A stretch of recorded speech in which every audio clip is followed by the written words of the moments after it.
एक दिन एक संत वहां उस नगर में आया और उसने कहा भाई मैंने यहां रात्रि बितानी है और मुझे कोई भक्त का घर बता दो जिससे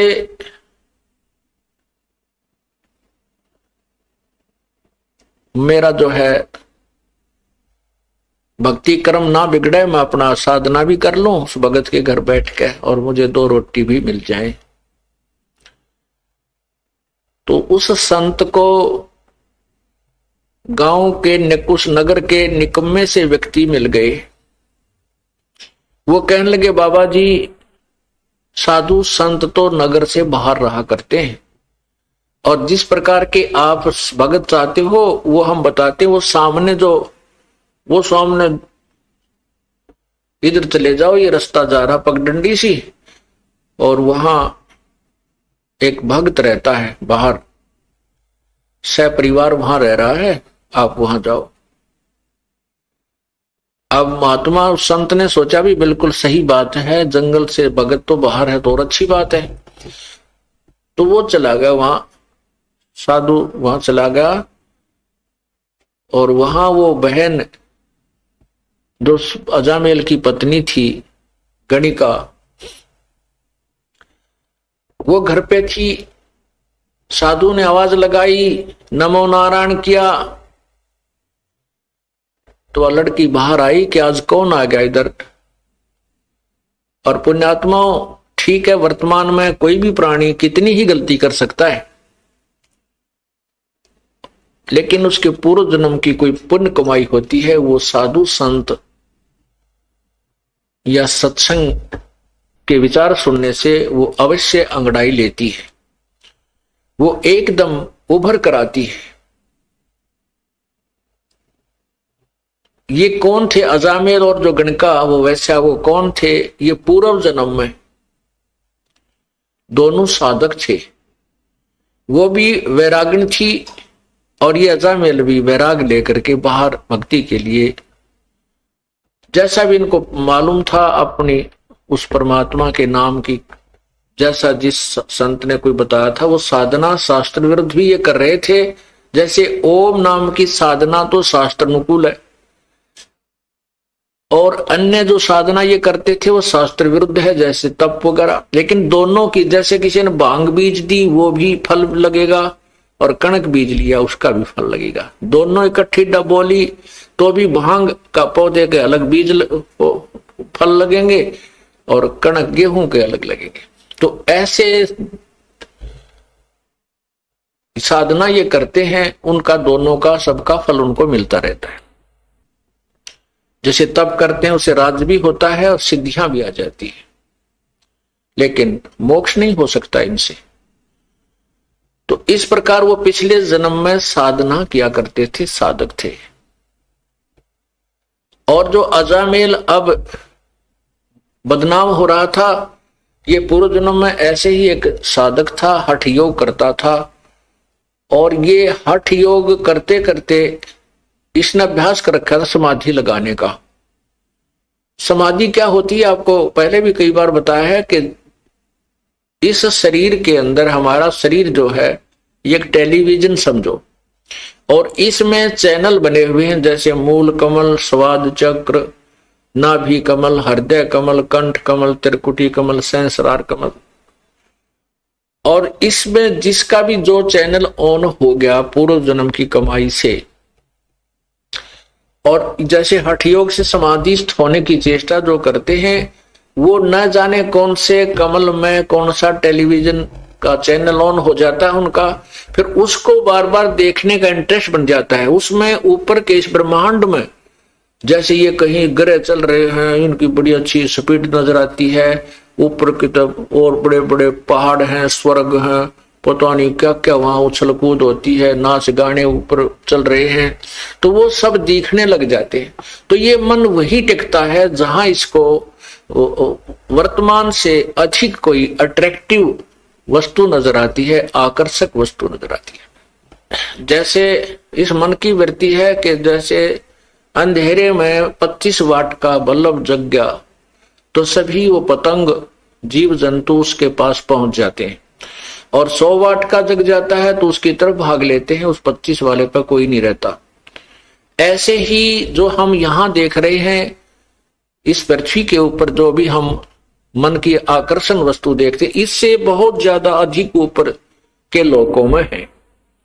जैसे आपने मार्कंडे ऋषि और उस इंद्र की पटरानी की वार्ता सुनी, तो यहां जो इंद्र लोक की सबसे खूबसूरत औरत आकर के मार्कंडे ऋषि के सामने डांस कर रही थी, लेकिन मार्कंडे ऋषि की समाधि ब्रह्मलोक के उस बड़े होटल की नाच गाने देख रहा था वहां बैठा। वो कहता है कि जहां मेरी समाधि गई हुई है वहां तेरे जैसी तो उन औरतों की, वहां ऊपर नाचने गाने वालों की दासियां हैं, तो तुझे मैं क्या चाहूं। तो ऐसे ही ये मन वही टिकता है इन समाधि लगाने वालों की, ये ऊपर के और ज्यादा अधिक बकवादें देखता है, और उधर इसका बैठे रहने से परमात्मा के आड़ में वो बैठते हैं, उससे सिद्धियां आ जाती हैं, तप बन जाता है, उसका भी फल मिलता है। तो ये अजामेल जो है ये पूर्व जन्म में ऐसे ही समाधि लगाने का अभ्यास था। कभी तो हठ योग करके समाधि लगने का इसने अभ्यास किया, जिससे वो परिपक्व अभ्यास हो गया, और एक दिन सोते सोते इसका वो अब समाधि लग गई। समाधि लग जाती है तो मन बहुत दूर पहुंच जाता है, वहां की बकवादें देखता रहता है और शरीर को कोई आभास नहीं होता। उस समय बहुत ज्यादा सर्दी थी, सर्दी का मौसम था, और ये अजामेल समाधि हुआ अचेत पड़ा था। और उधर से जो गणका वैसा बनी हुई है वो लड़की भी वैरागण थी, साध्वी थी। उसमें कहते अभी आपने सुना था कि दर्द बंद दरवेश है बेदर्द कसाई, जिसके हृदय में दया नहीं वो तो कसाई है, जिसके हृदय में दर्द है दुख है, दूसरे को दुख को अपना दुख समझता है, वो दरवेश है, वो संत है, साधु है, भक्त है। तो उस लड़की के मन में, उस साध्वी के मन में ये विचार आया। दूसरे लोग कहने लगे कि इसने 1 हफ्ता हो गया, 3 दिन हो गए हैं, ये उठा नहीं है, इसकी समाधि लगी है। तो उस बहन के मन में ऐसा आया कि कहीं इसका साधु का शरीर नष्ट ना हो जाए, सर्दी ज्यादा है, कहीं इसके प्राण ना चले जाएं। और कोई कपड़ा था नहीं, इस भक्त ने, उस साधक ने अजामेल जो पूर्व जन्म में केवल एक कोपीन, एक लंगोट पर्दे पर बांध रखा था, बाकी निवस्त्र था, कोई कपड़ा नहीं रखता था। उधर से वो साध्वी थी, उसके पास भी एक्स्ट्रा कोई कपड़ा नहीं था। तो उसने सोचा इस साधु का जीवन बचाना अति आवश्यक है, तो उस लड़की ने उस साधु के ऊपर लेट गई। वह उसके जीवन रक्षा करने के लिए, अपने शरीर का ताप देने के लिए वो बहन उस भगत के, समाधि लगाए हुए भगत के, यानी उस अजामेल के शरीर के ऊपर लेट गई। अब लेट गई तो वो गर्म, शरीर गर्म हुआ। कुछ देर के बाद उसके वो जो ऊपर ड्रामा ड्रूमा देख रहा था वो खत्म हुआ। जब वो वापस आया से एकदम शरीर से बाहर, तो ये तपस्वी जो होते हैं ये ततैये बन जाते हैं, भेड़। ये नहीं देखते तुम किसको डस रहे हो, जरा सा हाथ लगते जैसे भेड़ डंक लगा देती है, सर्प डंक लगा देता है, ऐसे बन जाते हैं, ये सिद्ध बन जाते हैं इन साधनाओं से। जो ही उस संत, उस भक्त की आंखें खुली, समाधि टूटी, अपने ऊपर एक स्त्री को लेटे हुआ देखा, तो उस जन्म में तो ये ऐसा साधक था कि स्त्री को टच भी नहीं करना से अपना धर्म भंग समझता था। तो उसने उस औरत को ये सोचा कि ये मेरा धर्म भंग करने की चेष्टा कर रही है, उसको श्राप दे दिया कि तू वैसा बनेगी अगले जन्म में। तो उधर से वो भी उससे कैसी थी, दया तो थी उसमें, ये तो साधु में होता है, तभी तो भगवान की साधना की तरफ चलता है, दयालु जिसमें तो दया होती है। लेकिन जिसको साधना ठीक नहीं मिलती वो दयालु होकर भी दुष्ट कर्मों से नहीं चूकते। उधर से उस लड़की ने उसको श्राप दे दिया कि तू भड़ुआ बनेगा, अगले जन्म में तू भड़ुआ होगा। अर्थात व्यभिचारी होगा। तब जब उन दोनों का वो पारा सा उतर लिया छो का, फिर विचार करने लगे। तो उस लड़की ने कहा कि नालायक, मैं तो तेरे शरीर को गर्मी दे रही थी, मैंने तेरे जैसे निकम्मों की कोई आवश्यकता नहीं, मैं फिर घर क्यों त्यागती अगर मैं ऐसे कर्म करती। मैं तो, मुझे पता लगा कि 2-3 दिन से तू बेहोश पड़ा है, कहीं तेरा शरीर नष्ट ना हो जाए, मैं तो इसलिए तेरे शरीर को गर्मी देने के लिए, और कोई वस्त्र ना था मेरे पास, अपने ही शरीर से तेरी रक्षा कर रही थी। तब वो महसूस किया उसने भी कि बहन मेरे से गलती बन गई।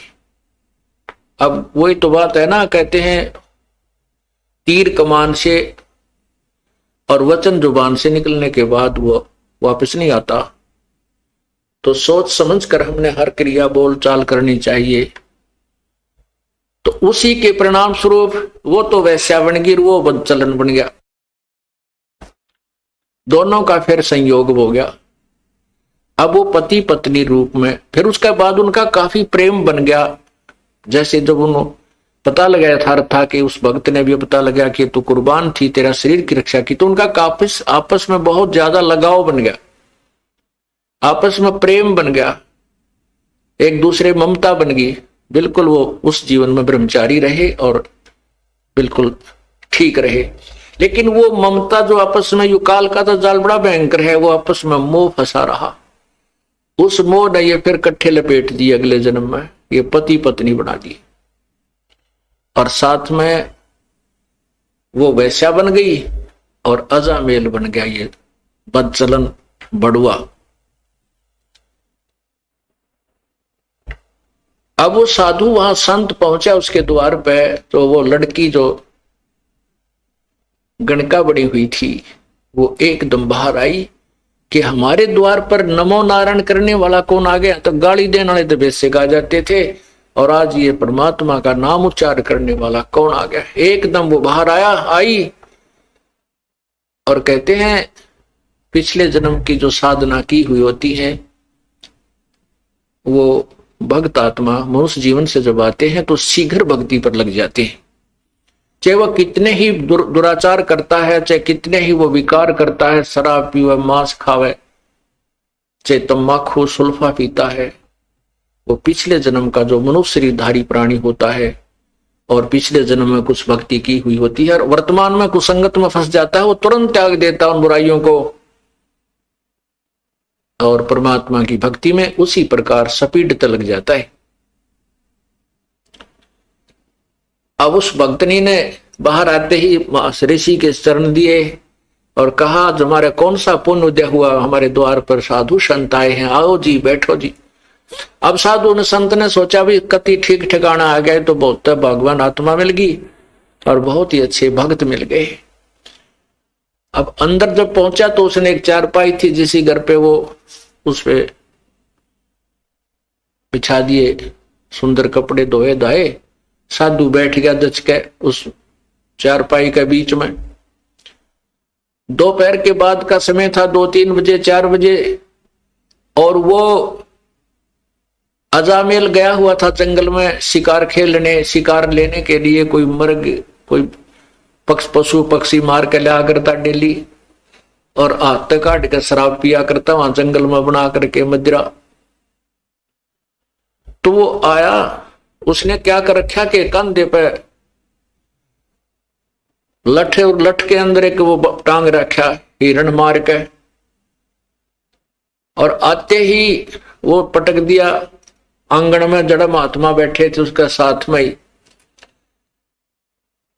और नो पटक, जब नो ना देखा कि महापुरुष बैठा सामने, उसने आते ही दुखी सा हो रहा था, कहा ले भगवान तो सारा दिन में एक का पाया, सारा दिन लग गया, एक ही मर्ग मिला,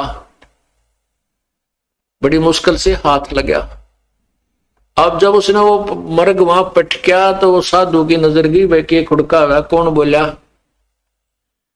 जब उस संत ने देखा रही तो भाई कुकर्मी आदमी है, कौन आ गया इनके भक्तनी के घर में, मांस ये मर्ग मार रखा इसने।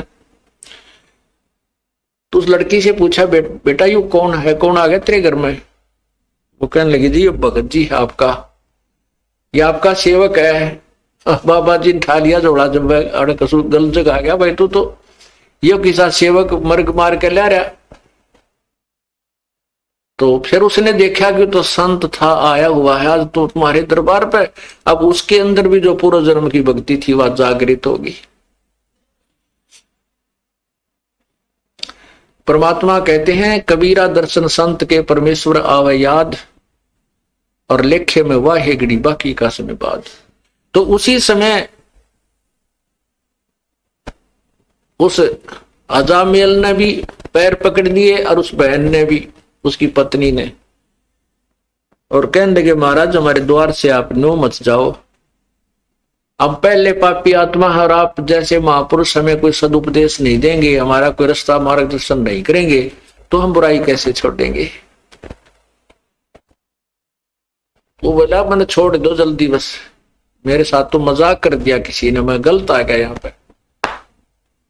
तो उन दोनों ने बहुत याचना की कि नहीं साधु, नहीं महाराज आपने ऐसे नहीं जाना चाहिए, हम बुरे हैं भले हैं आप ही के तो हैं, आप हमें कुछ शिक्षा दीजिए ताकि हमारी बुराई छूट सके। काफी आग्रह करने से संत ने दया आगी कि भाई चल इतना कुछ कह रहे हैं, गलती हो जाया करती है, और ये कहें भाई हम सुधरने की चेष्टा करेंगे तो ठीक है।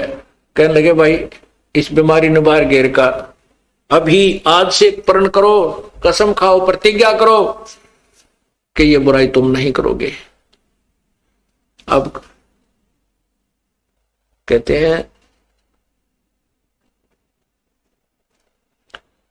साधु दर्शन राम का, मुख पे बसे सुहाग, और दर्शुनी को होते हैं जिनके पूर्ण भाग। अब वो पूर्ण भाग थे क्योंकि पिछले जन्म की कमाई थी, और किसी ना किसी जन्म में वो परमात्मा की शरण में रहे हुए होते हैं। जो प्रभु आते हैं प्रत्येक युग में आते हैं, और वही कमाई उनको मनुष्य जीवन दिलवाती रहती है। बाकी जो अन्य हठ योग आदि करते हैं वो तो मलाई यही खत्म खर्च करते रहते हैं, सिद्धियां प्राप्त करके या कोई राज्य प्राप्त करके फिर पैरेलल हो जाते हैं। तो उन्होंने उसी समय उस उठा के उस मर्ग को बाहर फेंक दिया और कहा महाराज जी बाजार से जाकर के हम बिल्कुल फ्रेश आटा लावांगे आपके लिए, अलग से भोजन बना देंगे, नहा धो के, आज के बाद हम कोई बुराई नहीं करेंगे, लेकिन आप हमारे द्वार से जाइए मत, हम शाकाहारी हो जाएंगे। अब संत ने कहा भाई ठीक है।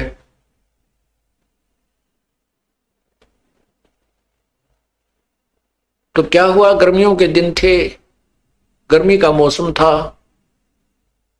अब वो भोजन ला करके बाहर से उन्होंने नहा धोकर स्वच्छ होकर के सारा घर दोबारा लीप लाप के पवित्र कर दिया। कहने का भाव कि उस संत का पेटा भर दिया, भाई ई भी ये बिल्कुल ठीक हो गए। तो उसके मन में आया कि परमात्मा ने शायद तुम्हारे लिए ही मुझे यहां भेजा है। जैसा भी संत के विचार होते हैं वो अच्छे ही हुआ करते हैं, चाहे वो किसी भी भगवान की साधना कर रहा है। उसके जैसे खेल के खिलाड़ी होते हैं, उनके कोई किसी भी खेल में खेल रहे हैं, उनके नियम और वो सब उसे परिचित होते हैं।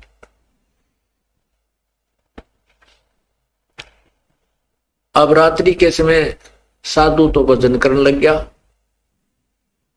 और वो दोनों जने पंखा लेकर के खड़े हो गए बारी बारी।